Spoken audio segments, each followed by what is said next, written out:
Harish the best academy. Republic day సందర్భంగా Harish academy అందిస్తుంది అన్ని ఆన్లైన్ కోర్సులపై భారీ డిస్కౌంట్ ఆఫర్స్. 5,000 రూపాయల విలువైన APPSC గ్రూప్ 4 ఫుల్ కోర్స్ ఇప్పుడు 1,499 రూపాయలు మాత్రమే. 2,000 రూపాయల విలువైన గ్రూప్ 4 పేపర్ 2 ఇప్పుడు 499 రూపాయలు మాత్రమే. 6,000 రూపాయల విలువైన గ్రూప్ 2 ఫుల్ కోర్స్ ఇప్పుడు 2,000 రూపాయలు మాత్రమే. 5,000 రూపాయల విలువైన SI కానిస్టేబుల్ ఫుల్ కోర్స్ ఇప్పుడు 2,000 రూపాయలు మాత్రమే. ప్రతి సింగిల్ సబ్జెక్ట్ 500 రూపాయలు మాత్రమే. ఈ ఆఫర్ జనవరి 25 నుండి జనవరి 28 వరకు మాత్రమే. లెజెండరీ ఫ్యాకల్టీచే ఖచ్చితంగా జాబ్ సాధించే విధంగా రూపొందించబడిన ఆన్లైన్ క్లాసెస్. ఈ బంపర్ ఆఫర్ మిస్ చేసుకోకండి. మరెందుకు ఆలస్యం, వెంటనే గూగుల్ ప్లే స్టోర్ నుండి హరీష్ అకాడమీ యాప్ డౌన్లోడ్ చేసుకోండి, విజయం సాధించండి. మీరు హరీష్ అకాడమీ యాప్ లో టెస్టులు ఉచితంగా రాసుకోవచ్చు. Harish the best academy. 8341116915.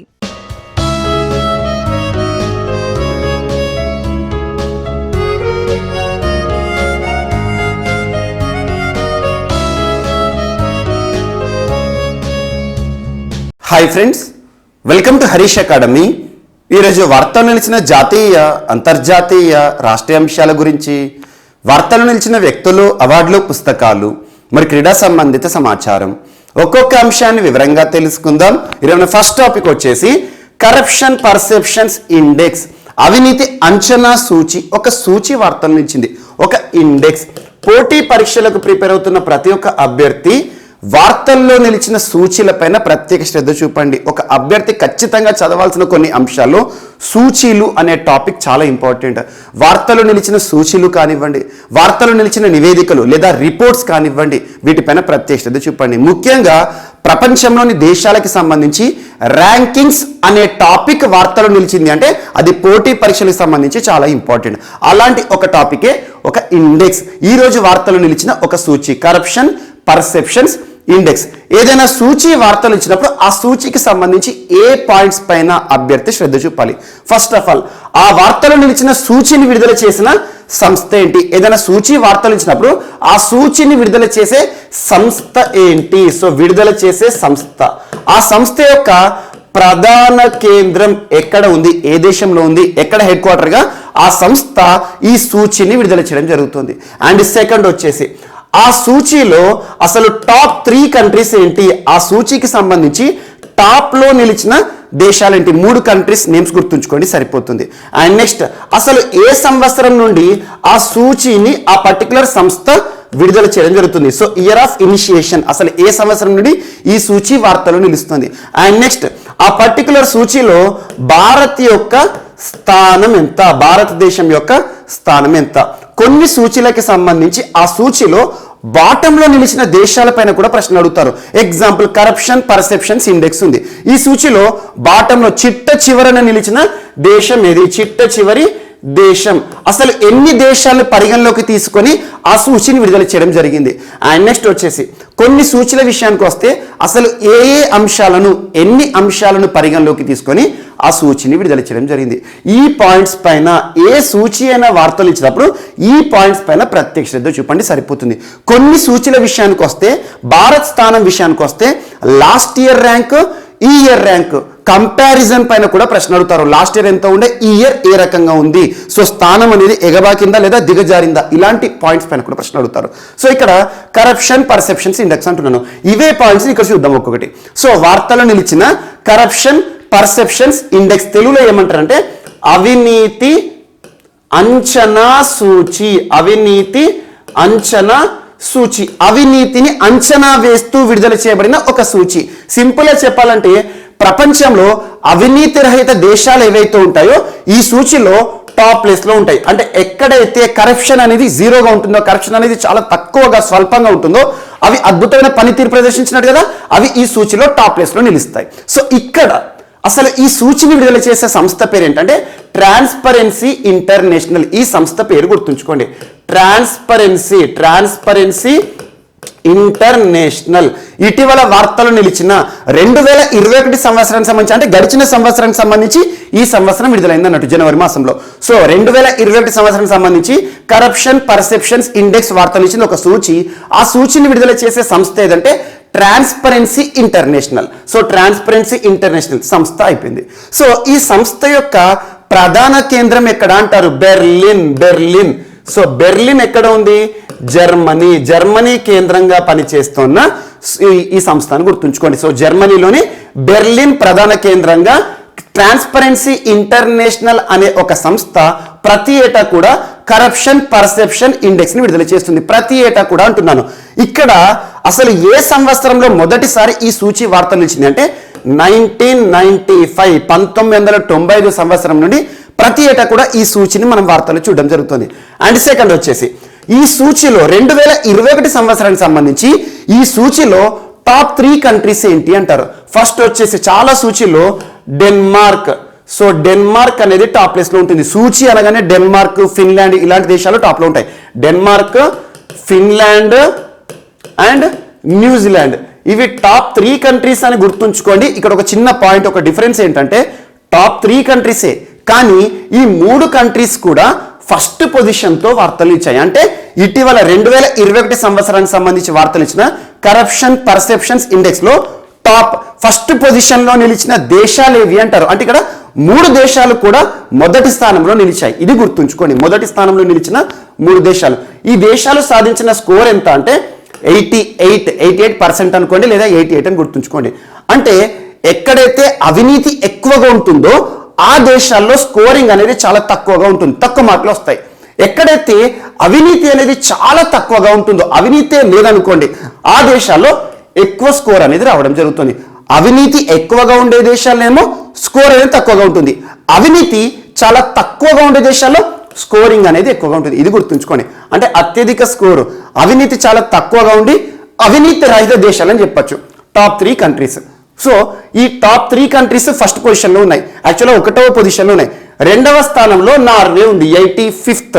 So 85 స్కోర్తో just గుర్తుంచుకోండి సరిపోతుంది. మరి ఇక నెక్స్ట్ వచ్చేసి మరి ఈ సూచిలో భారతదేశం యొక్క స్థానం ఎంత అంటారు. భారతదేశం యొక్క స్థానం వచ్చేసి 85th పొజిషన్, 85వ స్థానం. భారత్ యొక్క స్కోర్ ఎంత అంటే 40. జస్ట్ భారత్కి సంబంధించిన మాత్రం స్కోర్ గుర్తుంచుకోండి, ఎందుకంటే ఏ సూచీలైనా భారతదేశానికి సంబంధించిన ర్యాంక్ పైన ప్రశ్న అడుగుతారు. సో భారతదేశం యొక్క స్థానం ఎంత 2021 సంవత్సరానికి సంబంధించి అవినీతి అంచనా సూచి లేదా కరప్షన్ పర్సెప్షన్స్ ఇండెక్స్ అంటే మన యొక్క స్థానం వచ్చేసి 85th పొజిషన్. సో స్కోర్ వచ్చేసి 40. అండ్ ఇక్కడ భారత్కి సంబంధించి గడిచిన సంవత్సరంతో కంపేర్ చేద్దాం. లాస్ట్ ఇయర్ కి సంబంధించి కరప్షన్ పర్సెప్షన్ ఇండెక్స్ లో భారతదేశం యొక్క స్థానం ఎంత అంటే 86th. ఈ సంవత్సరం 85th. అంటే ఒక స్థానం పైకి వచ్చింది, అంటే మంచి పనితీరు ప్రదర్శించింది. అవినీతి విషయంలో పనితీరు, అవినీతి విషయంలో కట్టడి విషయంలో తీసుకుంటున్న నియంత్రణ చర్యలు ఏవైతే ఉంటాయో ఫలితాన్ని సాధించడం జరిగింది. జస్ట్ గుర్తుంచుకోండి. అండ్ నెక్స్ట్ ఈ సూచిలో చివరి స్థానంలో నిలిచిన దేశం ఏది అంటారు. సౌత్ సూడాన్ చిట్ట చివరి స్థానంలో ఉంది. చిట్ట చివరి అంటున్నాను. అసలు ఎన్ని దేశాలను పరిగణలోకి తీసుకొని ఈ సూచిని విడుదల చేయడం జరిగిందంటే 180 దేశాలు. ప్రపంచంలో 180 దేశాలను మాత్రమే పరిగణలోకి తీసుకొని ట్రాన్స్పరెన్సీ ఇంటర్నేషనల్ అనే సంస్థ కరప్షన్ పర్సెప్షన్స్ ఇండెక్స్ ని విడుదల చేసింది. అలా 180 దేశాలకు సంబంధించిన ర్యాంకింగ్స్ లో టాప్ 3 ఫస్ట్ పొజిషన్లోనే 3 దేశాలు ఉన్నాయి కదా. So Denmark, Finland, New Zealand. అలా బాటంలో అంటే ఇక్కడ అవినీతి ఎక్కువగా ఉంటుంది అన్నట్టు. ఏ పని కావాలన్నా కూడా డబ్బులతోటే కొనాల్సి వస్తుందండి. సింపుల్ గా ప్రభుత్వానికి సంబంధించి కానివ్వండి, ఏదైనా కూడా అవినీతి అనేది చాలా ఎక్కువగా ఉన్న దేశం ఏదనొచ్చు సౌత్ సూడాన్. అంటే ఈ సూచిలో బాటంలో ఉంది, అంటే వారి స్కోర్ చాలా తక్కువగా ఉంది అన్నట్టు. స్కోర్ అంటున్నాను. అసలు ఏ అంశాల ఆధారంగా దేశాలకి స్కోరింగ్ ఇస్తారంటే, సో ఈ ట్రాన్స్పరెన్సీ ఇంటర్నేషనల్ అనే సంస్థ దాదాపు 13 పారామీటర్స్ ని తీసుకొని ఈ సూచిని విడుదల చేయడం జరుగుతుంది. ఆ 13 పారామీటర్స్ ఏంటంటే ఎగ్జాంపుల్ మ్యాక్సిమం ఉంటాయి. అంటే అక్కడ ఏదైనా పనికి సంబంధించి బ్రైబ్స్ ఏ రకంగా రోల్ చేస్తున్నాయి, బ్రైబ్స్ అంటే లంచగొండి అధికారులు ఏ రకంగా ఉన్నారు, ఇలాంటివి 13 ఫ్యాక్టర్స్ ని తీసుకొని ఈ సూచిని విడుదల చేయడం జరుగుతుంది. జస్ట్ గుర్తుంచుకోండి, ఏదైనా ఒక సూచి వార్తలు నిలిస్తే ఇందాక నేను ఏవైతే పాయింట్స్ చెప్పానో ఆ పాయింట్స్ పైన స్పెషల్ ఫోకస్ పెట్టండి. ఖచ్చితంగా కాంపిటేటివ్ ఎగ్జామినేషన్స్ లో సూచీలకి సంబంధించి 1 or 2 మార్క్స్ వచ్చే అవకాశం ఉంటుంది. అండ్ నెక్స్ట్ వచ్చేసి ఇటీవల కాలంలో ఇలాంటి సూచీలు చాలా వార్తలు నిలుస్తున్నాయి. అన్నిటికంటే ఇంపార్టెంట్ సూచీలకు సంబంధించి హ్యూమన్ డెవలప్మెంట్ ఇండెక్స్, మానవాభివృద్ధి సూచి అంటాం. మానవాభివృద్ధి సూచి 2021 సంవత్సరం, ఆ సంవత్సరం ఏదైతే లాస్ట్ ఇయర్కి సంబంధించి ఉంది. సో ప్రస్తుతానికైతే India position 131. With in very soon 1 week or 10 days లో నూతన సూచిని మనం చూడబోతున్నాం. మానవాభివృద్ధి సూచి వచ్చే సమయం అనేది ఆసనమైంది. ఎందుకంటే ప్రతి ఏటా కూడా ఒక పర్టికులర్ టైంలో ఏ సూచి అయితే రిలీజ్ అవుతుందో దానిపైన స్పెషల్ అవేర్నెస్ ఉండాలి. సో మానవాభివృద్ధి సూచి ఏదైతే ఉందో ఆల్మోస్ట్ 1 year కంప్లీట్ అయిపోయింది. అప్పుడు లాస్ట్ టైం రిలీజ్ అయిన సూచి ఏదైతే ఉంటుందో భారతదేశం యొక్క స్థానం 131 UNDP వారు రిలీజ్ చేస్తారు. అండ్ మనకి ఇటీవల కాలంలో చాలా సూచీలు వార్తలు నిలుస్తున్నాయి. So global press freedom index లో భారతదేశం యొక్క స్థానం 142 position. Chandler good government index లో భారతదేశం యొక్క పొజిషన్ 49, అంటే ప్రపంచంలో భారత్ యొక్క స్థానము. అండ్ ఇటీవల ఇంక్లూజివ్ ఇంటర్నెట్ ఇండెక్స్ లో భారత్ యొక్క స్థానము 49. ఎట్ ద సేమ్ టైం ఇటీవల కాలంలో విడుదల చేయబడిన RECAI renewable energy countries attractiveness index లో భారతదేశం యొక్క స్థానము 3rd పొజిషన్. హెన్లీ పాస్పోర్ట్ ఇండెక్స్ లో భారత్ యొక్క స్థానము 83rd. అండ్ ఇటీవల కాలంలో క్లైమేట్ చేంజ్ పర్ఫార్మెన్స్ ఇండెక్స్ లో భారత్ యొక్క స్థానం 7th position, last year 5th position. And ఇటీవల కాలంలో క్లైమేట్ రిలేటెడ్ సూచీలు ఏవైతే మనం డిస్కస్ చేసామో వాటిపైన క్లైమేట్ చేంజ్ పర్ఫార్మెన్స్ ఇండెక్స్ లో ఇటీవల కాలంలో భారత్ యొక్క స్థానం 10th. యాక్చువల్గా ఇది క్లైమేట్ రిస్క్ ఇండెక్స్ లోనేమో 7th, climate change performance index లోనేమో టాప్ 10 లో భారతదేశం ఉంది 10th పొజిషన్ లో. సో ఏదైనా ఒక సూచి, ముఖ్యంగా పర్యావరణానికి సంబంధించిన సూచి వార్తలు ఇచ్చినప్పుడు ఆ సూచీల పైన ప్రత్యేక శ్రద్ధ చూపండి. And at the same time ఇలాంటి కరప్షన్స్ కి సంబంధించిన సూచీలు కానివ్వండి, పరిపాలనకు సంబంధించిన సూచీలు కానివ్వండి వార్తలు ఇస్తే వాటికి ప్రత్యేక శ్రద్ధ చూపండి. So global corruption perception index, global అంటున్నాను, ప్రపంచ దేశాలకు సంబంధించి అవినీతి విషయంలో ర్యాంకింగ్స్ ఇస్తారు. ఎక్కువ అవినీతి ఉన్న దేశాలు ఈ సూచీలో బాటంలో ఉంటాయి, తక్కువ అవినీతి ఉన్న దేశాలు ఈ సూచీలో టాప్ ప్లేస్ లో నిలుస్తాయి. భారత్ యొక్క స్థానము 85th పొజిషన్, జస్ట్ గుర్తుంచుకోండి సరిపోతుంది. అండ్ నెక్స్ట్, సో ఈరోజు TX2 అవార్డు మరొకసారి వార్తలు నిలిచింది.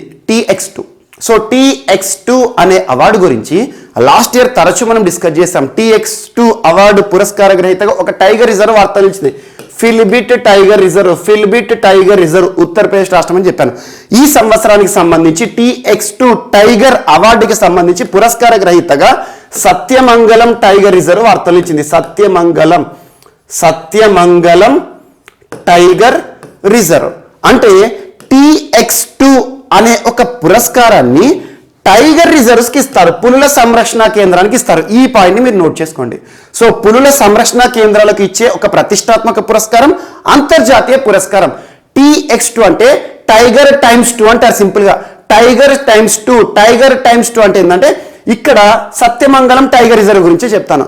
సత్యమంగళం టైగర్ రిజర్వ్ లో 2010 సంవత్సరంలో ఆల్మోస్ట్ అరౌండ్ ఒక 40 టైగర్స్ ఉండేవి. అలాంటిది 2020 సంవత్సరం వరకు ఇందులో ఉండే టైగర్స్ 80+ అయ్యాయి, అంటే పులుల సంఖ్య రెట్టింపు అయింది. సో టైగర్ ×2 అంటే పులుల సంఖ్య రెట్టింపు. పులుల సంరక్షణ కేంద్రంలో అయితే పులుల సంరక్షణ అనేది అద్భుతంగా ఉంటుందో, పులులను కాపాడడం, వారికి సంబంధించి అనువైన జీవనం ఉంటుందో ఆ టైగర్ రిజర్వ్స్ ని గుర్తించి, అంటే ది బెస్ట్ టైగర్ రిజర్వ్ అనేటిది. సో TX2 టైగర్ రిజర్వ్ గా ఈ సంవత్సరం పురస్కారాన్ని పొంది వార్తలు ఇచ్చిన సత్యమంగళం టైగర్ రిజర్వ్ ఏ రాష్ట్రంలో ఉంది అంటే తమిళనాడు రాష్ట్రంలోని ఎరోడ్ డిస్టిక్ లో ఉంది. సో తమిళనాడు అని గుర్తుంచుకోండి సరిపోతుంది. అలా TX2 టైగర్ అవార్డుని ఎవరు ప్రకటిస్తారంటే global tiger conservation assured tiger standards మీకు చాలాసార్లు చెప్పాను. కన్జర్వేషన్ అజూర్డ్ టైగర్ స్టాండర్డ్స్ అని చెప్పేసి భారతదేశంలో గుర్తింపు పొందిన 14 టైగర్ రిజర్వ్లు, ఆ పేర్లు కూడా మీకు తరచూ రిపీట్ చేస్తున్నాను. సో గుర్తుంచుకోండి, టైగర్ స్టాండర్డ్స్ కన్జర్వేషన్ అజూర్డ్ అనే సంస్థ, గ్లోబల్ టైగర్ ఫోరము మరియు flora and fauna international, global lions share. Just గుర్తుంచుకోండి, గ్లోబల్ టైగర్ ఫోరం వారు విడుదల చేసే ఒక అవార్డ్స్. ఈ సంవత్సరానికి సంబంధించి భారతదేశంలో సత్యమంగళం టైగర్ రిజర్వ్ ఈ పురస్కారాన్ని పొంది వార్తలు ఇచ్చింది. ఎగ్జామినేషన్ పాయింట్ ఆఫ్ వ్యూలో 2021 సంవత్సరానికి సంబంధించి ఈ సంవత్సరం వార్తలు ఇచ్చిన TX2 tiger reserve tiger award పురస్కార గ్రహీతగా వార్తలు ఇచ్చిన సత్యమంగళం టైగర్ రిజర్వ్ ఏ రాష్ట్రంలో ఉంది అంటారు. సో టైగర్ రిజర్వ్ సంబంధించి location important geography point of వ్యూలో. మనం తరచూ టైగర్ రిజర్వ్ సంబంధించి ఏదో ఒక అంశాన్ని మనం డిస్కస్ చేయడం జరుగుతుంది. ముఖ్యంగా ఇటీవల కాలంలో భారతదేశంలో మొత్తం టైగర్ రిజర్వ్ సంఖ్య 53కు చేరింది. 53 టైగర్ రిజర్వ్స్ ఉన్నాయి. సో 53 టైగర్ రిజర్వ్స్ లో లాస్ట్ టైగర్ రిజర్వ్స్ గుర్తుంచుకోండి. గురు ఘాసిదాస్ టైగర్ రిజర్వ్ ఛత్తీస్గఢ్ రాష్ట్రంలో ఉంటుంది. And 52nd tiger reserve in India Ramdari Vishgare. So Ramdari లేదా రామ్గర్ విష్దారి టైగర్ రిజర్వ్ రాజస్థాన్ రాష్ట్రంలో ఉంటుంది. అండ్ ఇటీవల కాలంలో తరచూ వార్తలు నిలుస్తున్న వాల్మీకి టైగర్ రిజర్వ్ బీహార్ రాష్ట్రంలో ఉంటుంది. పరంబికులం టైగర్ రిజర్వ్ కేరళ రాష్ట్రంలో ఉంటుంది. అన్నిటికంటే ఇంపార్టెంట్ సిమ్లిపాల్ టైగర్ రిజర్వ్ ఇటీవల తరచూ వార్తలు నిలుస్తోంది. ఫారెస్ట్ ఫైర్ సంబంధిత అంశము. ప్రపంచంలోనే నల్ల పులులు నివసించే ఏకైక tiger reserve Similipal tiger reserve ఏ రాష్ట్రంలో ఉందంటే ఒడిషా రాష్ట్రంలో ఉంది. Last week Pench tiger reserve గురించి మనం డిస్కస్ చేయడం జరిగింది. మధ్యప్రదేశ్ రాష్ట్రానికి సంబంధించి సూపర్ మామ్ అనే ఒక టైగర్, ఒక అద్భుతమైన తల్లి టైగర్ మరణిస్తూ వార్తలు నిలిచింది. సూపర్ మామ్ కాలర్ వాల్లీ అని చెప్పేసి మధ్యప్రదేశ్ రాష్ట్రానికి సంబంధించి. అలా వార్తలు నిలిచిన టైగర్ రిజర్వ్స్ ఏవైతే ఉంటాయో వాటిపైన ప్రత్యేక శ్రద్ధ చూపండి. ఖచ్చితంగా రానున్న పోటీ పరీక్షలో టైగర్స్ కి సంబంధించి ఒక ప్రశ్న లేకుండా ఏ స్థాయి పోటీ పరీక్ష కూడా ఉండదు. ఇది ఒకటి ఇంపార్టెంట్. ఈ టాపిక్ ఏంటి ఈరోజు? TX2 టైగర్ అవార్డ్ పురస్కార గ్రహీతగా ఈ సంవత్సరం వార్తలు ఇచ్చిన tiger reserve Sathyamangalam tiger reserve Tamil Nadu రాష్ట్రం. సరిపోతుంది. అండ్ నెక్స్ట్ ఈరోజు వార్తలు నిలిచిన నజఫ్ గర్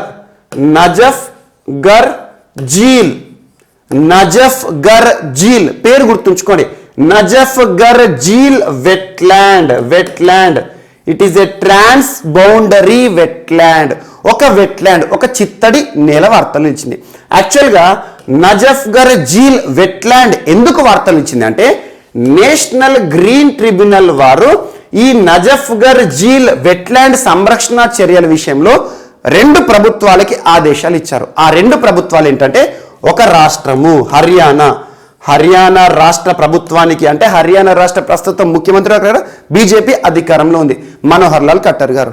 అండ్ సెకండ్ ఒక కేంద్రపాలిత ప్రాంతం ముఖ్యమంత్రికి. కేంద్రపాలిత ప్రాంతం ముఖ్యమంత్రికి అంటే మనకు భారతదేశంలో ప్రస్తుతం అయితే 2 కేంద్రపాలిత ప్రాంతాలు గుర్తుకు రావాలి. ఒకటి పుదుచ్చేరి, ఒకటి ఢిల్లీ. అండ్ ఇంకొకటి జమ్మూ కాశ్మీర్లో రానున్న రోజుల్లో మనం ముఖ్యమంత్రిని చూస్తాం. ఇప్పటికైతే ఎలక్షన్స్ కాలేదు. సో ఇక్కడ ఢిల్లీ అని గుర్తుంచుకోండి. సో ఢిల్లీ ముఖ్యమంత్రి ప్రస్తుతం ఢిల్లీలో ఆమ్ ఆద్మీ పార్టీ అధికారంలో ఉంది, ప్రభుత్వంలో ఉంది అరవింద్ కేజ్రీవాల్ గారు. సో ఈ 2 ప్రభుత్వాలకి, ఈ 2 ప్రాంతాలకు సంబంధించిన ముఖ్యమంత్రులకు నేషనల్ గ్రీన్ ట్రిబ్యునల్ ఆదేశాలు జారీ చేసింది. దేని విషయంలో? Najafgarh Jheel wetland. It is a transboundary wetland. Transboundary ఈ పదం యొక్క అర్థం మీకు ఐడియా ఉంటుంది. ట్రాన్స్ బౌండరీ అంటే 2 ప్రాంతాలకి మధ్యలో బౌండరీ. సో దీనికి పర్టికులర్ బౌండరీ అనేది ఉండదు, ఆ 2 ప్రాంతాలకి మధ్యలో ఉంటుంది అన్నట్టు సింపుల్ గా. So transboundary wetland Najafgarh Jheel wetland ఇటీవల ట్రాన్స్ బౌండరీ వెట్లాండ్ వార్తలు ఇచ్చింది. ఏ 2 ప్రాంతాలకి సంబంధించి సరిహద్దులో ఉంటుంది అంటే ఒక రాష్ట్రానికి, ఒక కేంద్రపాలిత ప్రాంతానికి మధ్య సరిహద్దులో ఉంటుంది. సో యాక్చువల్గా ఏమని ఇచ్చింది నేషనల్ గ్రీన్ ట్రిబ్యునల్ ఈ రాష్ట్రాలకు లేదా ఈ ప్రభుత్వాలకి ఆదేశాలంటే ఈ నజఫ్ గర్ జీల్ వెట్లాండ్ ని సంరక్షణ చర్యలు తీసుకోండి, రెజ్యువనేట్ చేయండి, దాన్ని మరొకసారి పునరుజ్జీవనం కలిగించండి అని చెప్పేసి. ఒకప్పుడు 226 స్క్వేర్ కిలోమీటర్ల విస్తీర్ణం ఉండే నజఫ్ గర్ జీల్ వెట్లాండ్ ప్రస్తుతం దీన్ని కనుక మనం అబ్జర్వ్ చేస్తే జస్ట్ 7 స్క్వేర్ కిలోమీటర్సే ఉంది. అంటే ఎంతలా అంతరించిపోతుంది. ఏ రకంగా ఒక వెట్లాండ్ అనేది మాక్సిమం ఎంక్రోచ్మెంట్ కి మాక్సిమం ఆదరణ లేకుండా పోతుందో చూడవచ్చు మనం. సో 226 స్క్వేర్ కిలోమీటర్ల నుండి 7 స్క్వేర్ కిలోమీటర్లకి తగ్గిపోయింది, కుదించుకుపోయింది. ఎందుకంటే చుట్టూ కూడా చెత్త, పొల్యూషన్, సో చెత్త కుప్పలతో పేరుకుపోయేసేసి. సో అద్భుతంగా పక్షులకి సంబంధించి, వన్యప్రాణులకి సంబంధించి అద్భుతమైనవి చిత్తడి నేలలు. అలాంటి చిత్తడి నేల వెట్లాండ్ అనేది అసలు అది బురద ప్రాంతంగా మారిపోతుంది. దీని విషయంలో ప్రభుత్వాలు చేస్తున్న చర్యలు ఏంటి, అసలు ఏం చేస్తున్నారు మీరు, దీన్ని కాపాడండి అని చెప్పేసి నేషనల్ గ్రీన్ ట్రిబ్యునల్ ఈ 2 ప్రభుత్వాలకు ఆదేశాలు జారీ చేసింది. జస్ట్ గుర్తుంచుకోండి. ఇటీవల ఏ ప్రభుత్వాలకు లేదా ఏ కేంద్రపాలిత ప్రాంత ప్రభుత్వమైనా, ఏ రాష్ట్ర ప్రభుత్వమైనా ఇటీవల ఏ ప్రభుత్వాలకు నజఫ్ గర్ జీల్ ట్రాన్స్ బౌండరీ వెట్లాండ్ విషయంలో చర్యలు తీసుకోండి, దీన్ని రెజ్యువనేట్ చేయండి, సంరక్షించండి అని చెప్పేసి నేషనల్ గ్రీన్ ట్రిబ్యునల్ ఆదేశాలు జారీ చేసింది అంటారు. ఇక నేషనల్ గ్రీన్ ట్రిబ్యునల్, జాతీయ హరిత ట్రిబ్యునల్ అంటాం. భారతదేశంలో పర్యావరణ సంరక్షణకు సంబంధించి పర్యావరణానికి సంబంధించి కాపాడడానికి ఏర్పాటు చేయబడిన ఒక చట్టబద్ధ సంస్థ అంటే స్టాచ్యుటరీ బాడీ అంటాం. ఒక చట్టం ఆధారంగా భారతదేశంలో ఒక సంస్థ గనక ఏర్పాటయి ప్రస్తుతం పనిచేస్తుంది అనుకోండి, దాని చట్టబద్ధ సంస్థ. నేషనల్ గ్రీన్ ట్రిబ్యునల్ యాక్ట్ 2010 2010 సంవత్సరంలో పార్లమెంట్ రూపకల్పన చేసిన చట్టం ఆధారంగా ఈ సంస్థ ఏర్పడింది. సో అలా భారతదేశంలో రాజ్యాంగబద్ధ సంస్థలు ఉంటాయి. రాజ్యాంగబద్ధ అంటే భారతదేశంలో supreme law of land Indian constitution లో ఏదో ఒక పాయింట్ లో ఒక సంస్థ గురించి పేర్కొనడం జరిగింది అనుకోండి ఆర్టికల్లో, అదిని రాజ్యాంగబద్ధ సంస్థ అంటాం. Election commission of India article 324 రాజ్యాంగంలో ఉందని చెప్తాం. సో ఇది రాజ్యాంగంలో ఉండదు, చట్టం ఆధారంగా పనిచేస్తుంది. సో చాలా పవర్ఫుల్ ఎన్వైరన్మెంట్ సంబంధించి ఈ రెండు ప్రభుత్వాలకు కూడా నజఫ్ గారు జీల్ విషయంలో ఆదేశాలు జారీ చేస్తూ సంరక్షించండి అని చెప్తూ వార్తలు నిలిచింది.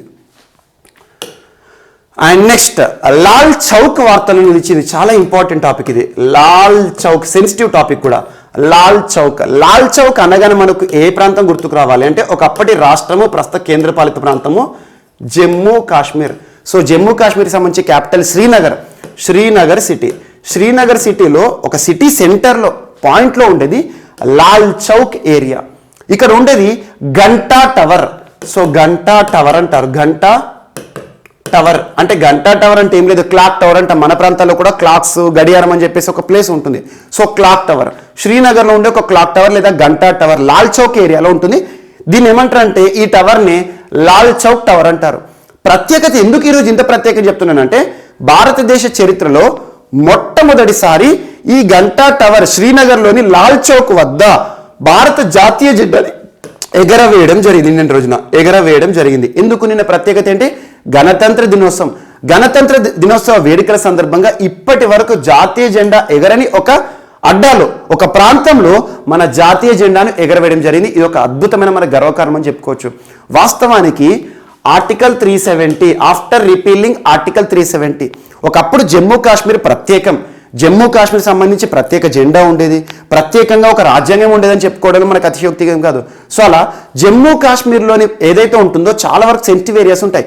కొన్ని ప్రాంతాల్లో ఒకప్పుడు ఆర్టికల్ 370 ఉన్నప్పుడు కొన్ని ప్రాంతాల్లో పాకిస్తానీ జెండాలు కూడా ఎగిరేసేవారు. అలాంటి ప్రాంతాన్ని కేంద్ర ప్రభుత్వం ఆర్టికల్ 370 వారికి స్వయం ప్రతిపత్తి, ప్రత్యేకంగా ఉండే అధికారాలన్నీ తొలగించిన తర్వాత కేంద్రం చేతిలోకి వచ్చింది. అలాంటిది మొదటిసారి ఈ లాల్ చౌక్ గంటా టవర్లో స్థానిక యువకులు నిన్నటి రోజున పోలీసుల భద్రత మధ్య స్థానిక ప్రజల ప్రోత్సాహంతో జెండాను ఎగరవేయడం జరిగింది. ఇక్కడ మనం గుర్తుంచుకోవాల్సింది, ఇప్పటి వరకు మన జాతీయ జెండా ఎగరని ఒక ప్లేస్లో గణతంత్ర దినోత్సవ వేడుకల సందర్భంగా జాతీయ జెండాను లాల్ చౌక్ వద్ద ఏర్పాటు చేయడం జరిగింది, ఎగరవేయడం జరిగింది.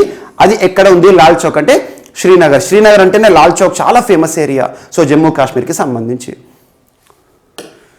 అండ్ నెక్స్ట్ ఐఐటి ఢిల్లీ ఈరోజు వార్తలు నిలిచింది. IIT Delhi, Indian institute of technology Delhi. ఇటీవల తరచూ వార్తలు నిలుస్తున్న ఐఐటీలు ఏవైతే ఉంటాయో ఏదో ఒక ఐఐటి ఏదో ఒక ఇన్నోవేషన్తో వార్తలు నిలుస్తున్నాయి. అలాంటి అంశంతో ఈరోజు ఐఐటి ఢిల్లీ వార్తలు ఇచ్చింది. ఐఐటి ఢిల్లీ శాస్త్రవేత్తలు ఏంటంటే ఇటీవల కాలంలో భారత జాతీయ పతాకానికి సంబంధించి, భారత జాతీయ పతాకం అంటే నేషనల్ ఫ్లాగ్కి సంబంధించి ఒక ఇన్నోవేషన్తో వార్తలు ఇచ్చారు. జాతీయ పతాకాన్ని తయారు చేయడానికి, జాతీయ పతాకం అంటే ఒక క్లాత్తో తయారు చేస్తారు. జాతీయ పతాకాన్ని తయారు చేయడానికి ఒక స్పెషల్ ఫ్యాబ్రిక్ని ఇన్నోవేట్ చేశారు వీళ్ళు. Special fabric. ఆ ఫ్యాబ్రిక్ యొక్క ప్రత్యేకత ఏంటంటే ఎలాంటి టెంపరేచర్లో అయినా, ఎలాంటి పరిస్థితుల్లో అయినా కూడా అద్భుతంగా ఉంటుంది. అలా జాతీయ పతాకాన్ని తయారు చేయడానికి ఒక ఇన్నోవేటివ్ ఫ్యాబ్రిక్ని ఇన్నోవేట్ చేసి వార్తలు నిలిచిన ఐఐటి ఏది అంటారు? Indian institute of technology Delhi అని గుర్తుంచుకోండి. ఇక్కడ ఐఐటి ఢిల్లీ ఇంక్యుబేటెడ్ స్టార్టప్, ఒక స్టార్టప్ వారు దీన్ని తయారు చేశారు. ఎవరితో వీరు అసిస్టెన్స్ తీసుకున్నారంటే ఫ్లాగ్ ఫౌండేషన్ ఆఫ్ ఇండియా అనేది న్యూఢిల్లీ కేంద్రంగా పనిచేస్తుంటే భారత జాతీయ పతాకానికి సంబంధించిన ఒక సంస్థ. ఫ్లాగ్ ఫౌండేషన్ ఆఫ్ ఇండియా మరియు ఐఐటి ఢిల్లీ అని గుర్తుంచుకోండి. ఐఐటి ఢిల్లీ ఆధ్వర్యంలో యాక్చువల్గా ఆ స్టార్టప్ పేరు స్వాత్రిక్ అనే ఒక స్టార్టప్ వారు ఐఐటి ఢిల్లీ పరిధిలోని ఒక స్టార్టప్, ఒక ఇంక్యుబేటెడ్ సంస్థ, ఒక అంకుర పరిశ్రమ ఈ ఫ్యాబ్రిక్, స్పెషల్ ఫ్యాబ్రిక్ ని తయారు చేసింది. ఆ ఫ్యాబ్రిక్ యొక్క ప్రత్యేకత ఏంటంటే ఎలాంటి టెంపరేచర్లో అయినా గడ్డకట్టే చలిలో కానివ్వండి, ఎంతటి హాట్ క్లైమాటిక్ కండిషన్స్లో కూడా ఆ నేషనల్ ఫ్లాగ్ ఏదైతే దాంతో తయారు చేస్తామో, ఆ వస్త్రంతో తయారు చేస్తామో అది ఎంత కూడా చెక్కుచారు అని చెప్పేసి ఒక ప్రత్యేక వస్త్రాన్ని తయారు చేశారు. దాని యొక్క ప్రత్యేకతలు అవన్నీ కూడా వారు రిలీజ్ చేయలేదు. జస్ట్ గుర్తుంచుకోండి, భారత జాతీయ పతాకానికి సంబంధించి ఒక అధునాతన వస్త్రాన్ని, పతాకాన్ని తయారు చేయడానికి అధునాతన వస్త్రాన్ని తయారు చేస్తూ వార్తలు ఇచ్చిన ఐఐటి ఏదంటే ఐఐటి ఢిల్లీ. ఇటీవల ఐఐటి ఢిల్లీ శాస్త్రవేత్తలు కూడా తరచు వార్తలు ఇస్తున్నారు. సెర్స్ టెక్నాలజీ అన్నాను, సర్ఫేస్ ఎన్హాన్స్డ్ రామన్ స్పెక్ట్రోస్కోపీ, మానవుడిలో డెంగ్యూ వ్యాధిని నిర్ధారణ చేసే అధునాతనమైన ఇన్నోవేషన్ సెర్స్ అని చెప్పాను.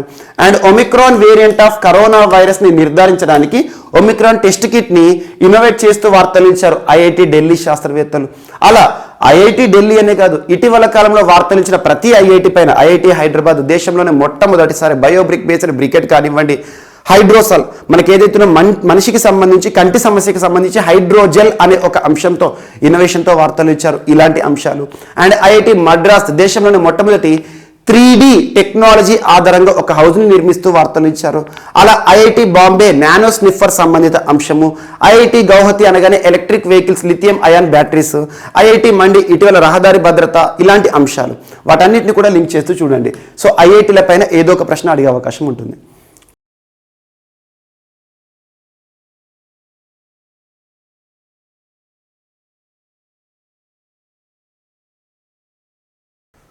సో ఈరోజు మన నెక్స్ట్ టాపిక్ వచ్చేసి కోవిడ్-19 టెస్ట్ కిట్. అధునాతన smart phone based COVID-19 test kit ని రూపొందించి వాషింగ్టన్ డీసీ యూనివర్సిటీ శాస్త్రవేత్తలు వార్తలు ఇచ్చారు. వాషింగ్టన్ విశ్వవిద్యాలయ శాస్త్రవేత్తలు ఇటీవల ఒక టెస్ట్ కిట్ ని రూపొందించారు. ఆ టెస్ట్ కిట్ పేరు ఏంటంటే ది హార్మనీ కోవిడ్-19 పేరు గుర్తుంచుకోండి, the harmony COVID-19 test kit. దీని యొక్క ప్రత్యేకత ఏంటంటే ర్యాపిడ్ టెస్ట్ అంతా వేగవంతంగా, ర్యాపిడ్ టెస్ట్ అంటేనే మనకు సులభంగా with in fraction of minutes లోనే మనకు కోవిడ్-19 వ్యాధి ఉందా లేదా నిర్ధారణ చేస్తుంది. సో యాంటీజెన్ టెస్ట్ అంటాం. సో యాంటీజెన్ టెస్ట్ లేదా ర్యాపిడ్ టెస్ట్. ర్యాపిడ్ టెస్ట్ అంటేనే, ర్యాపిడ్ అంటేనే వేగవంతంగా. సో అలా యాంటీజెన్ టెస్ట్ ఏదైతే ఉంటుందో ఆ టెస్ట్ కిట్ ఎంతైతే వేగంగా పనిచేస్తుందో అంతటి వేగవంతం ఉంటుంది.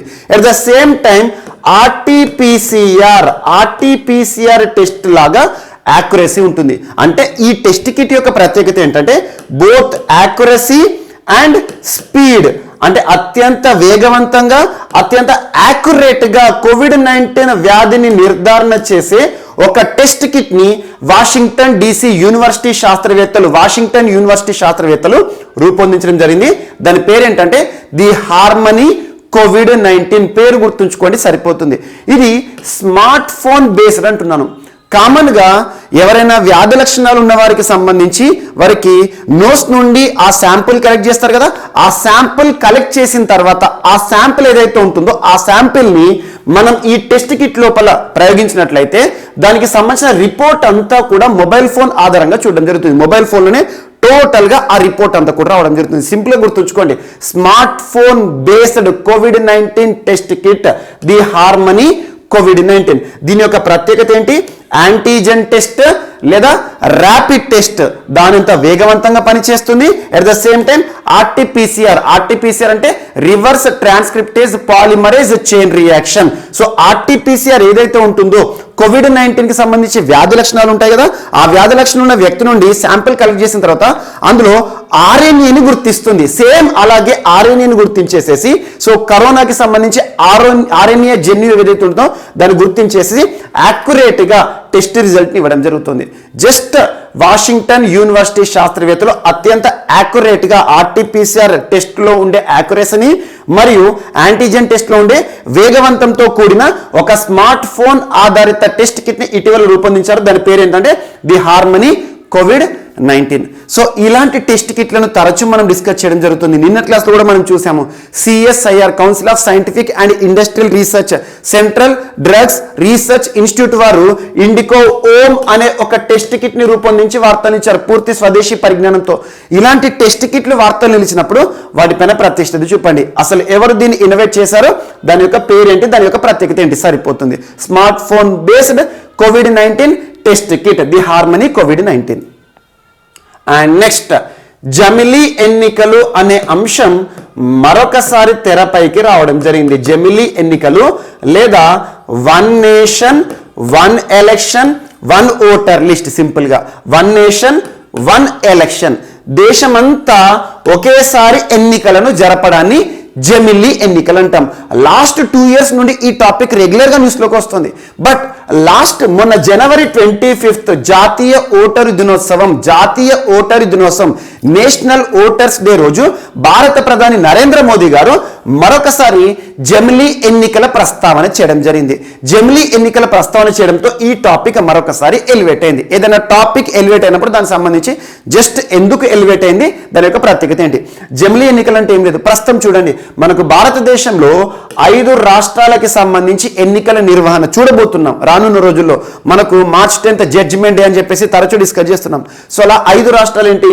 ఉత్తరాఖండ్ రాష్ట్రం, ఉత్తరప్రదేశ్ రాష్ట్రం, మణిపూర్, గోవా, పంజాబ్. ఈ 5 రాష్ట్రాలకు సంబంధించి ఎన్నికల నోటిఫికేషన్ ని కేంద్ర ఎన్నికల సంఘం వారు విడుదల చేయడం జరిగింది. సో ఆ 5 రాష్ట్రాల ఎన్నికలు ఈ సంవత్సరం. లాస్ట్ ఇయర్ కూడా చూడండి, తమిళనాడు రాష్ట్రము, వెస్ట్ బెంగాల్ రాష్ట్రము, అలా తరచూ భారతదేశంలో ప్రతి సంవత్సరం కూడా సార్వత్రిక ఎన్నికలు, వివిధ రాష్ట్రాలకు సంబంధించిన ఎన్నికల నిర్వహణ మనం చూస్తూ ఉంటాం. అలా ప్రతి ఏటా కూడా ఎన్నికల నిర్వహణ అనేది ప్రభుత్వానికి సంబంధించి పరిపాలనలో జాప్యంగా ఉండే అవకాశాలు ఉంటాయి. ప్రభుత్వం ఏం చేస్తుంది? ఎగ్జాంపుల్ జాతీయ కేంద్ర ప్రభుత్వం, బీజేపీ వారు ఏం చేస్తారు? పార్టీ వారు, ప్రధానమంత్రి వారు కానివ్వండి, కేంద్ర మంత్రులు కానివ్వండి, ఈ రాష్ట్రాల్లో ఎన్నికలకి సంబంధించిన నిర్వహణ బాధ్యతలు చూసుకుంటారు. అక్కడ క్యాన్వాసింగ్ చేయడం కానివ్వండి, ఓటర్లకి సంబంధించి సమావేశాలు నిర్వహించడం కానివ్వండి, ఇవన్నీ జరుగుతాయి. సో అలా పరిపాలనకి ఇది ఆటంకంగా ఉంటుంది. సో ఇలాంటి పరిస్థితిలో జమిలీ ఎన్నికలు నిర్వహిస్తే అంటే ఏంటంటే కేంద్ర స్థాయిలో ఎన్నికలు, అంటే కేంద్రంలో ప్రభుత్వ ఏర్పాటుకి సంబంధించిన సార్వత్రిక ఎన్నికలు, పార్లమెంట్ ఎలక్షన్స్ ని అట్ ద సేమ్ టైం అన్ని రాష్ట్రాలకి సంబంధించి అసెంబ్లీ ఎన్నికలను ఒకేసారి నిర్వహించే ప్రక్రియనే జమిలీ ఎన్నికలు.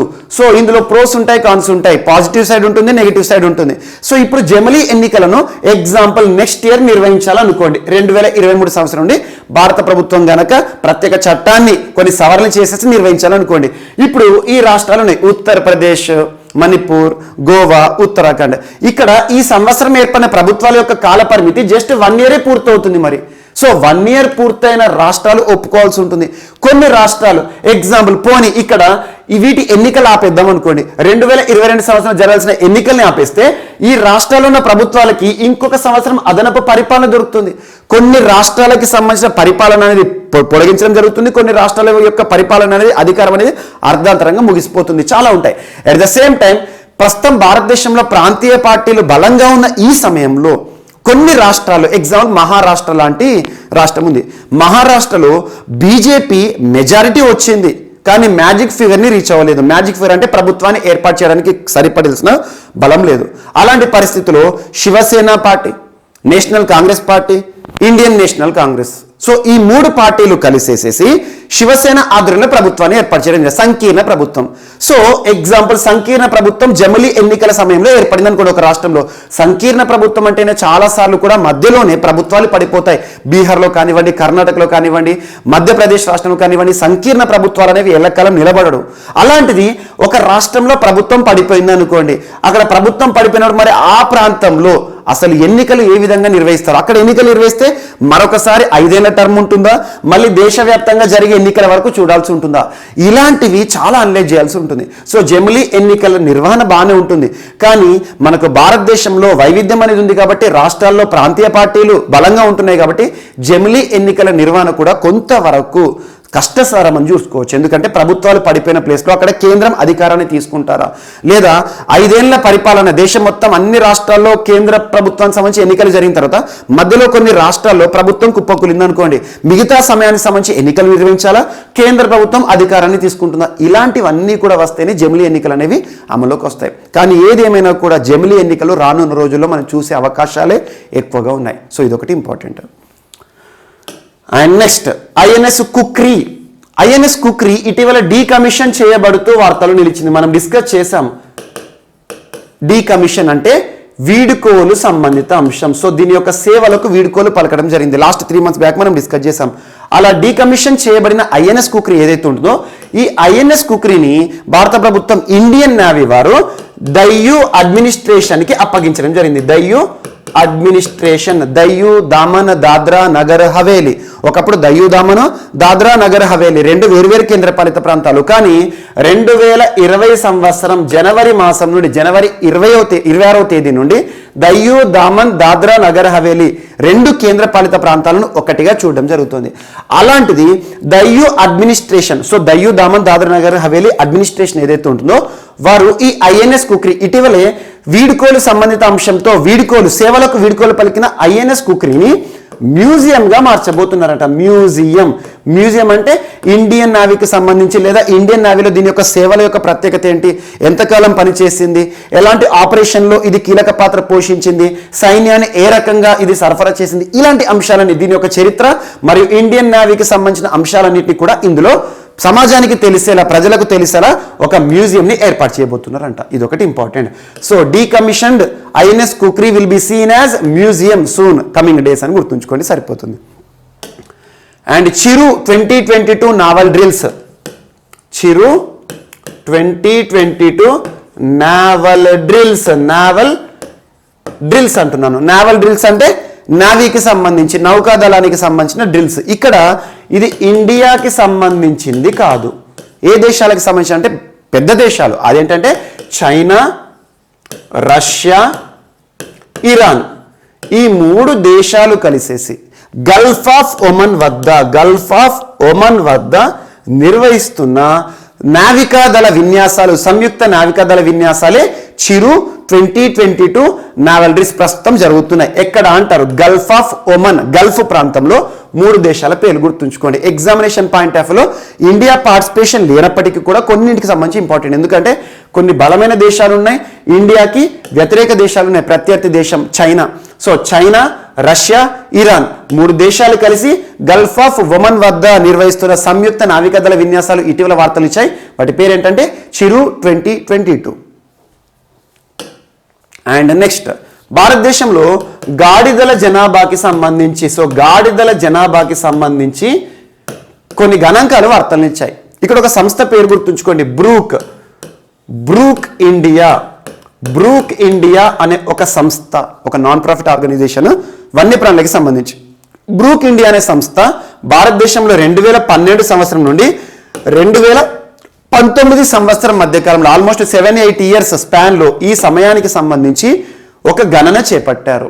దేనికి సంబంధించి అంటే గాడిదకి సంబంధించి. సో గాడిదలకి సంబంధించి భారతదేశంలో ఈ మధ్యకాలంలో గడిచిన 8 ఏళ్లలో ఈ సెన్సస్ టైం ఏదైతే ఉంటుందో ఈ సమయంలో దాదాపు 61% గాడిదల జనాభా అంతరించిపోయిందట. గాడిదల సంఖ్య తగ్గిపోతుంది. ఎందుకంటే వీటి యొక్క వినియోగం తగ్గడం కానివ్వండి, కొంతమంది అక్రమంగా గాడిదలను చోరీ చేయడం కానివ్వండి, ఇలాంటి చాలా ఫ్యాక్టర్స్ ఉన్నాయి.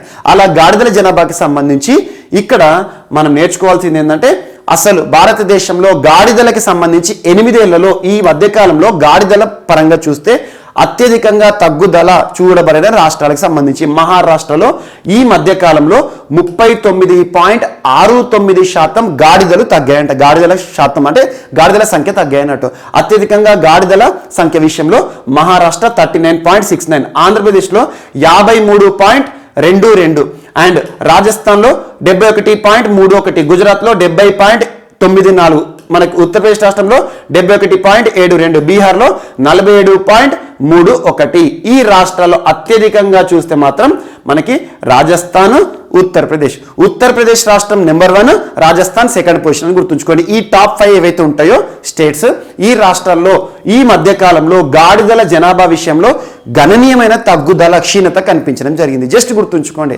సో భారతదేశంలో గాడిదల జనాభా గడిచిన 8 ఏళ్ల కాలంలో ఎంత మొత్తంలో తగ్గిందంటే 61% గాడిదల జనాభా తగ్గిపోయిందంట.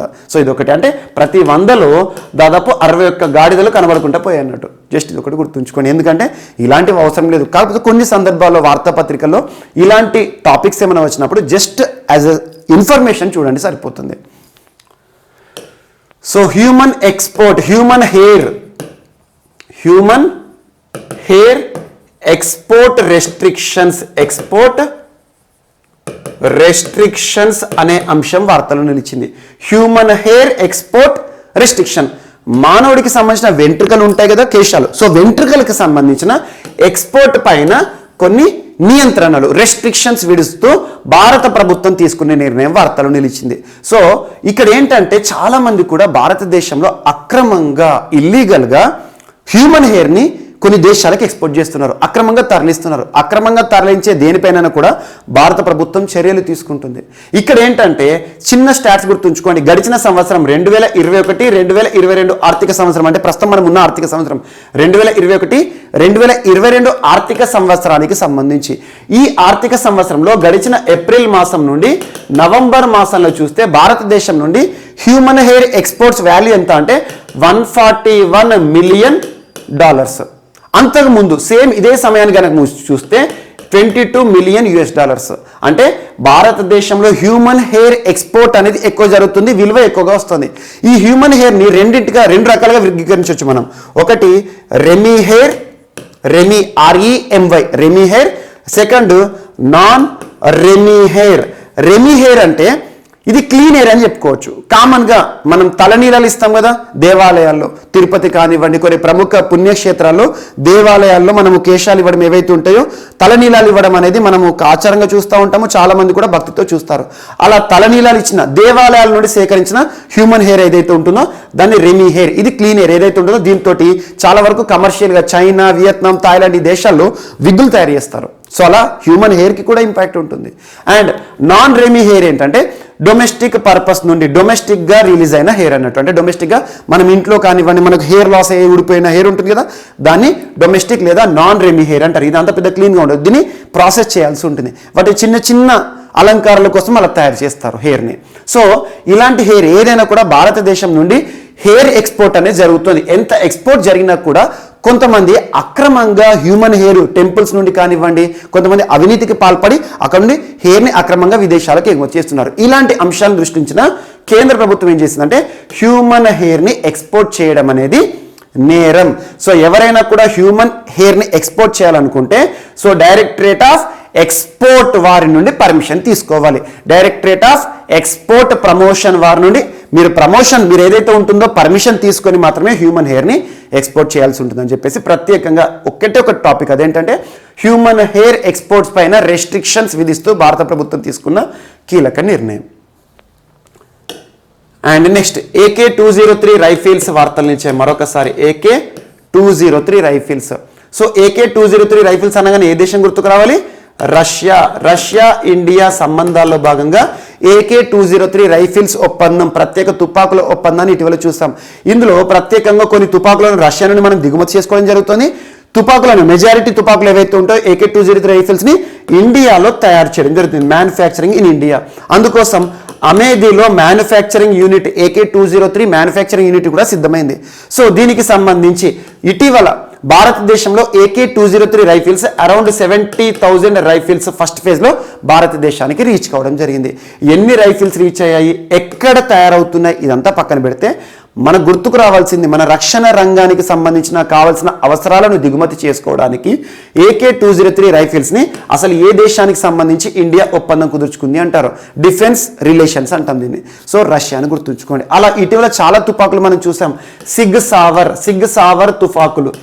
సావర్ తుపాకులు ఏంటంటే మనకు జమ్మూ కాశ్మీర్లో ఉండే సైన్యానికి ఇటీవల ప్రభుత్వం ఇవ్వడం జరిగింది. సిగ్ సావర్ అనగానే అమెరికాకి సంబంధించిన అత్యాధునిక తుపాకులు సిగ్ సావర్ మనం దిగుమతి చేసుకుంటున్నాం. And Negev light machine gun Israel నుండి మనం దిగుమతి చేసుకుంటున్నాం. ఇలాంటివి. And last 2 days back AT-4 armour weapon, AT-4 anti armour weapon మనకి స్వీడన్కి సంబంధించి శాబ్ సంస్థ వారు తయారు చేసిన AT-4 armour weapon, single shot weapon, personal based weapon అని చెప్పాను. సో అలాంటి అంశాలు. అండ్ ఇటీవల కాలంలో రక్షణ రంగానికి సంబంధించి అపాచీ, చినూక్, MH-60 రోమియో హెలికాప్టర్లు అమెరికా నుండి మనం దిగుమతి చేసుకోవడం జరుగుతుంది.